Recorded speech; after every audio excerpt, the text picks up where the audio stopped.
Delphine. Delphine. Ça se passe bien? Ah pardon, je m'en ok. Tu nous as ramené un spécialiste. Toi, t'es nickel, le ou...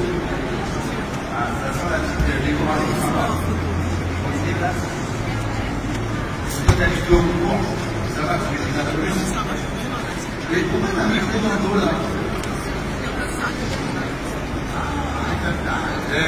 Sur animatrice, c'est bien ça, les signaux de la machine. Les manques. En tout cas, ça peut travailler. Toi, t'as déjà pris les photos. Donc, t'as déjà un référent, c'est bien, donc c'est super bien. On va se laisser tout à l'heure. Hello tout le monde, bienvenue dans une nouvelle vidéo. Aujourd'hui, on va faire une vidéo spéciale. Je commence une rubrique recettes de chef. Donc, le premier chef que j'ai choisi pour faire cette vidéo, c'est simplement Norbert Tharer. Tout le monde le connaît. Il a fait Top Chef, il fait Norbert Commis d'Office, il fait plein d'émissions sur M6 et j'ai eu la chance une fois de le rencontrer, enfin une ou deux fois, de le rencontrer dans le cadre professionnel et pour des concours. Donc c'est tout simplement que j'ai choisi de refaire pour commencer une recette de lui. Donc j'ai pris les gambas rôties au chorizo. Tout à l'heure j'ai été faire mes petites courses, j'ai acheté ce qui me manquait, mes gambas, mon chorizo, de la poudre d'amande, etc. Restez bien avec moi jusqu'à la fin de la vidéo pour voir le résultat final de ce que ça donne. Je vais vous lire également ces petits conseils, etc. C'est parti!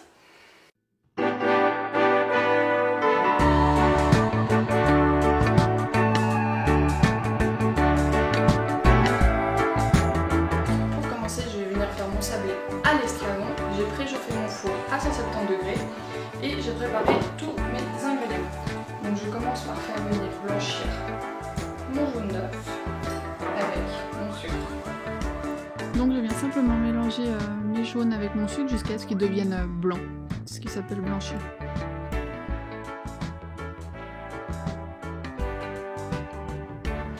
Et je peux venir ensuite ajouter mon beurre pommade. Alors très important, moi ça fait depuis ce matin qu'il est dehors. Il est comme ça, il a une bonne consistance comme une pommade, c'est pour ça qu'on appelle ça le beurre pommade. Et je viens mélanger le tout. Ensuite j'ajoute ma farine, ma levure, ainsi que ma poudre d'amande, un peu de sel, un peu de poivre, et je viens tout mélanger. Quand je suis arrivée un peu comme ça à mi-mélange, je viens ajouter mon estragon haché, puis je mélange jusqu'à la formation d'une boule.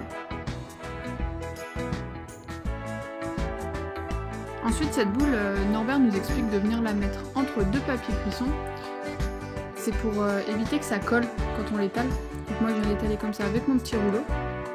Et une fois qu'elle est bien aplatie, vous voyez ça colle pas du coup grâce au papier. Je viens l'enfourner pendant 20 minutes à 170 degrés. On continue ensuite la suite, on va venir faire notre huile de chorizo. Donc je prends un tiers de chorizo que je viens faire des petits cubes comme ceci. Pas besoin d'être trop régulier, de toute façon on les garde pas. On fait chauffer de l'huile de tournesol et on vient mettre le chorizo à rissoler à l'intérieur. Vous voyez en fait le chorizo il perd tout son goût dans l'huile qui devient un peu orange. Et une fois qu'elle a bien infusé en fait de la saucisse, on vient la passer à l'étamine et on la garde dans un petit récipient de côté pour tout à l'heure. On vient ensuite faire notre vinaigrette. Donc je prends un pamplemousse que je viens peler à vif. Peler à vif, c'est enlever comme ça la peau comme je le fais avec mon couteau. Donc on contourne tout le pamplemousse pour enlever la peau délicatement et qu'il n'y ait pas de blanc qui reste sur le bord. Je vais ensuite prélever mes suprêmes comme ceci pour garder vraiment que la chair tendre.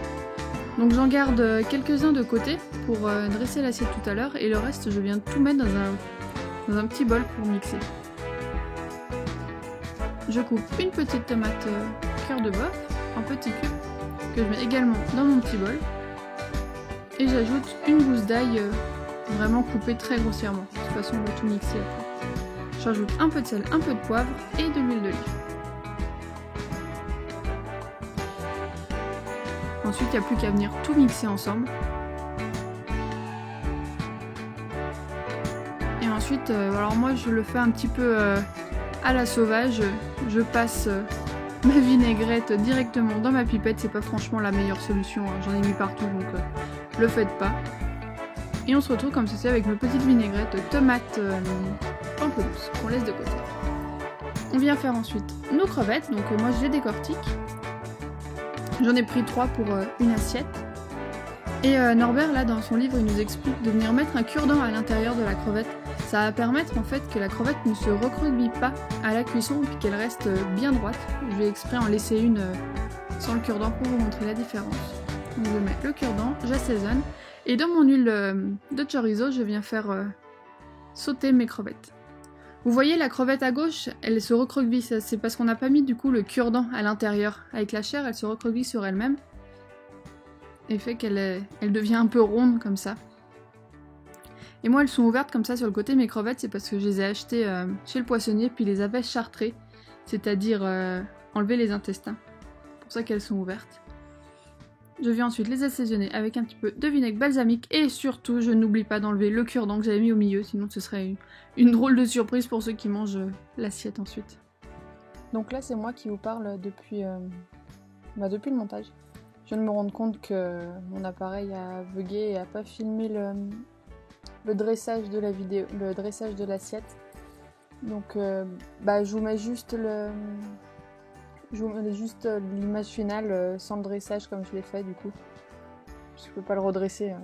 L'assiette elle a déjà été mangée complètement. Je suis désolée.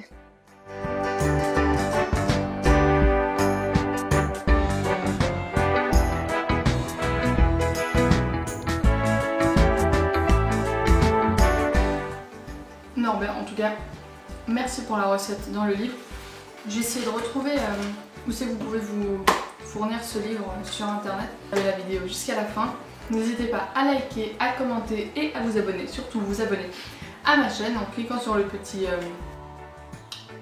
gigli là juste en dessous. Et on se voit très vite pour une nouvelle vidéo. Bye bye.